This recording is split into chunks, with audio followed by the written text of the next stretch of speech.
Elon Musk's concept for life on Mars is without a doubt the most audacious proposal devised by a modern leader. Within the next 50 years, 1 million individuals will be living and working peacefully on another planet, a second home for humanity. It's a wild idea to consider, and obviously, Elon Musk isn't the first person to think of it, but he's the only one so far with the money, resources, and will to see it through. We're still in the early stages, yet the seeds of life on Mars have already been planted. But what will we do then when we arrive on Mars? And what will live there? We've never done this before, so no one knows for sure, but there are some really fascinating ideas out there, and it's all pretty exciting to think about. That is what we're doing now. Let us now discuss life on Mars. So the basic idea for delivering people and things to Mars is actually quite straightforward. And I say that only because Elon and SpaceX have already accomplished it. We've worked out that we'll be using the SpaceX Starship to travel between Earth and Mars. That's the same rocket that just successfully completed a takeoff and landing test. The SN-15 prototype that we saw land is quite near to what the final Starship product would resemble.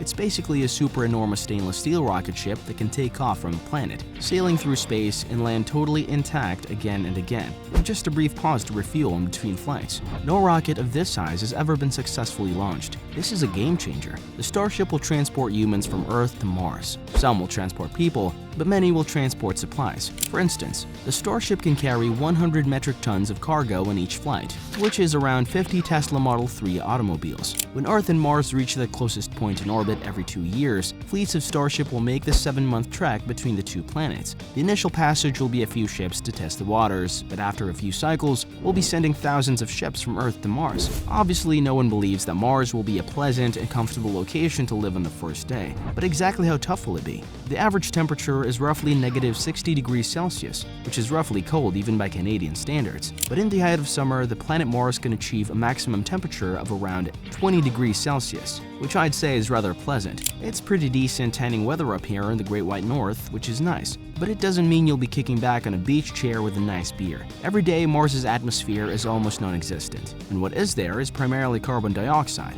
The volume of atmospheric gas on Mars is less than 1% of what we have on Earth, so there isn't much to work with, and there's nothing to breathe. There is also nothing to shield Mars's surface from cosmic radiation. That's awful since the sun only sustains our life here on Earth because our atmosphere is able to black out all of the harmful radiation that would kill us if we were exposed to it. Mars also has substantially lower gravity. Because Mars is significantly smaller than Earth, its gravity is only approximately 1/3 as powerful. That's actually a positive thing for humans because the human body will be substantially weakened after 7 months of weightless spaceflight, making restoring strength on Mars easier than returning home after an extended stay on Earth. However, overcoming this will be extremely difficult, and there are these massive dust storms that can blanket the entire globe. Dust will be a major concern on Mars in various circumstances. As previously stated, the wind on Mars would be insignificant because the atmosphere is considerably thinner than on Earth. Thus, even in a crazy 100-kilometer high dust storm, the wind would only be blowing at about 60 kilometers per hour. The dust is going to be the biggest issue. It spreads like wildfire.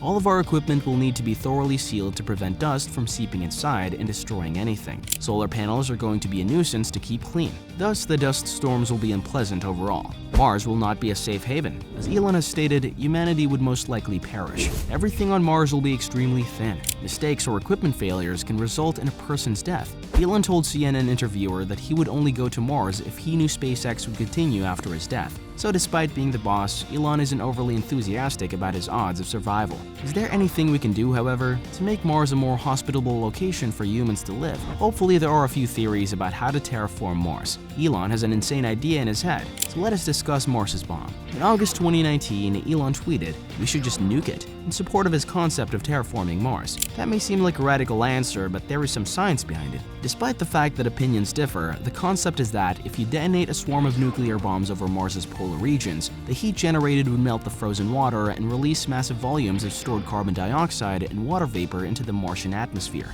In principle, all of this freshly released gas would raise the density of Mars's atmosphere, perhaps triggering a greenhouse effect and warming the planet. On a basic level, that makes sense. It's not completely ridiculous, but it's difficult to know whether Elon is serious about this proposal. He's probably simply having a good time. Comprehensive research published in the Journal of Nature Astronomy in 2018 revealed that there just isn't enough carbon dioxide stored on Mars. Mars, at least not that we know of, to cause any major warming of the planet if it were released. Other scientists have stated that even if there was enough gas for this theory to operate, the entire thing could backfire and result in a nuclear winter disaster. If the explosion kicked up enough Martian dust, it might cover the entire planet and keep the sun out for years. Did you know we have our own Tesla space newsletter, by the way? Yes, it's fantastic. To sign up, follow the link in the description. So for the foreseeable future, we'll have to make do with Mars being an inhabitable wasteland. And if that's the case, how do we actually live there? As far as anyone can tell, we either live in domes and mud eggs or underground so that we can all dwell together. We could establish small atmospheres within each dome community on Mars, much like in Stephen King's book, allowing us to relax, wander around, and do our thing without the need for spacesuits. Obviously, it wouldn't be one giant continuous dome because that would be impossible to transport to Mars. Instead, it would have to be modular like a honeycomb pattern,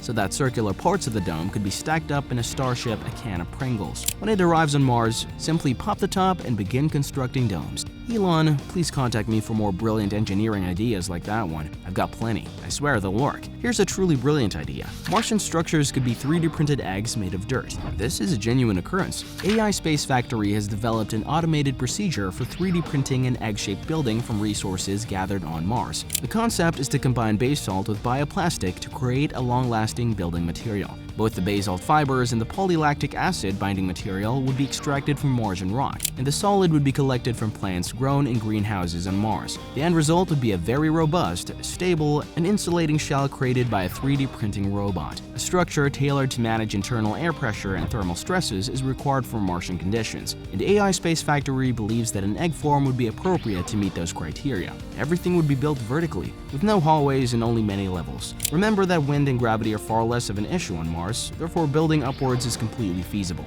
This is a far more realistic notion than attempting to construct a massive dome of stuff brought from Earth like potato chips. It's hardly the fancy sci-fi Martian city we're all imagining, but that's life. NASA has already expressed interest in the AI Space Factory. In their 2015 competition to determine the most potential Martian architecture, they awarded the company a reward of $500,000. We all know how much Elon Musk adores tunnels, so if he gets his way, there will be undoubtedly some degree of subterranean activity on Mars. This may be quite useful as a transit network for moving people and goods throughout the colony, particularly if we go with the Egg City concept rather than the large dome. Transporting people and goods below would keep them safe from dust storms, and we could have an entire network of autonomous robot vehicles operating beneath the surface at all times. People living underground indefinitely may sound appealing in principle, but the prospect of living underground or another planet for years on end is enough to drive a person nuts, and it is unlikely to be viable from a mental health standpoint. It will be extremely difficult to power a Martian settlement. Solar power is our finest concept so far, but it comes with some additional issues. The energy available from the sun on Mars is roughly 40% less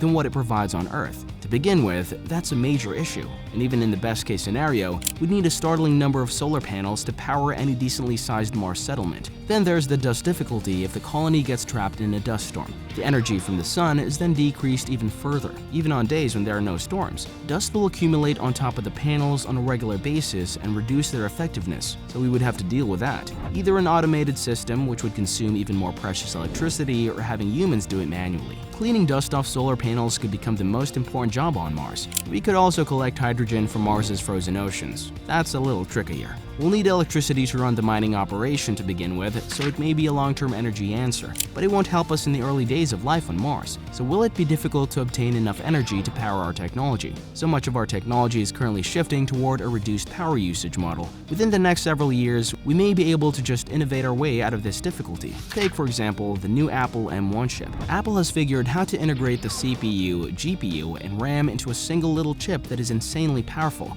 The M1 chip may perform as well or better than most desktop computer systems while consuming minimal energy and requiring no cooling systems at all. The current MacBook Air has no fans. The M1 is even being used in the new iPad Pro this year. So if we can pack a full-size computer from 2019 into a tablet in 2021, I'm quite confident that by 2030 we'll have figured out how to run a Mars colony on minimum solar power. Now the next big question is who gets to go. Does this mean that you and I could be living on Mars someday? Yeah, it's it's definitely a possibility. Scientists and engineers will undoubtedly be the first to set foot on Mars. They'll have a lot of complicated work ahead of them, and Elon wants to start landing uncrewed starships on Mars as early as 2024. And it won't be for fun. The ships will be stocked with goods needed to get people started on creating a Mars outpost. We may even have automated systems that have already begun working for them by the time individuals arrive. I believe Elon is still optimistic that crewed flights would reach Mars by 2026. But more realistically, it will happen around 2030. But there's nothing wrong with being enthusiastic. In the 2040s, there should be prospects for mass migration for the typical person.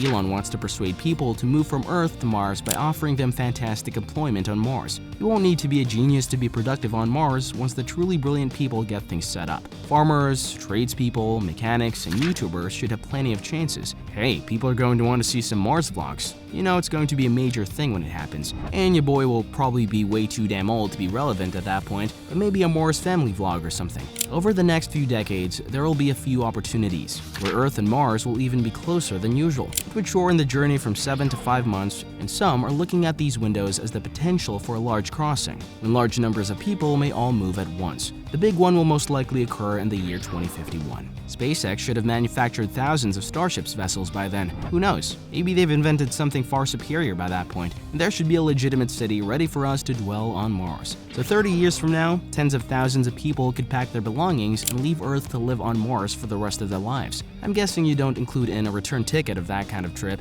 and at the same time, there would be individuals born on Mars who have never seen Earth, which is a wild thought. I'm not sure they could even come to Earth. A person born on Mars would be so much weaker that the Earth's gravity would crush their feeble Martian body, which is tragic. But it's insane to think about all of this. So let's conclude the video here since we could go on and on about Mars. But let us know about your theories for life on Mars in the comments section. I'm excited to see what everyone comes up with. Tell me how wrong I am about any of the science discussed in this video. Give this video a thumbs up if you enjoyed it, and be sure to subscribe to our channel for more weekly material like this.